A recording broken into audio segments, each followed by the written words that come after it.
We're on some of the newest land in Plaquemine Parish. 2 years ago, everything you see behind me was open water, and this project is going to build over 1,600 acres of new marsh and ridge habitat.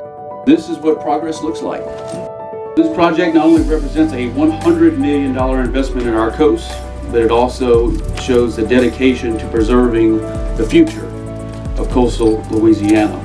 This is important, but it also shows what we can do when we all work together and when we have the resources that we dedicate to these important projects. This project is intended to create habitat that was damaged or lost from the BP oil spill. It's part of the NERDA program, which stands for Natural Resource Damage Assessment. A secondary benefit is the storm protection that this marsh and ridge will provide to Lower Plaquemine Parish. This project is going to place almost 11 million cubic yards of sand in an area where there was no land previously. To put that in perspective, on an average day, they pump about 40,000 cubic yards. That equals 2,500 dump trucks every day coming here and dumping a load of sand for almost 2 years.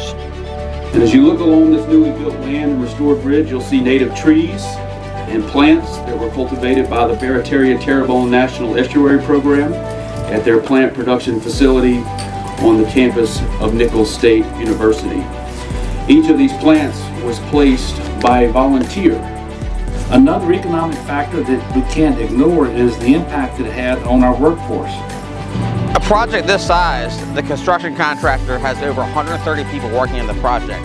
There's a land-based crew and a river-based crew, so that includes bulldoze drivers, airboat drivers, crew boat drivers, and the whole crew working on the dredge. And they work 24 hours a day, 7 days a week. Louisiana companies, including Weeks Marine, Baird Engineering, Royal Engineering, Duplantis Design Group, and many more were all integral to the success of this project.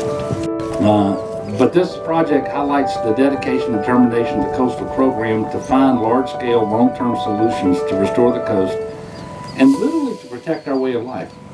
3, 2, 1. Hey, there we go. Congratulations. Big deal. Congratulations. Thank you.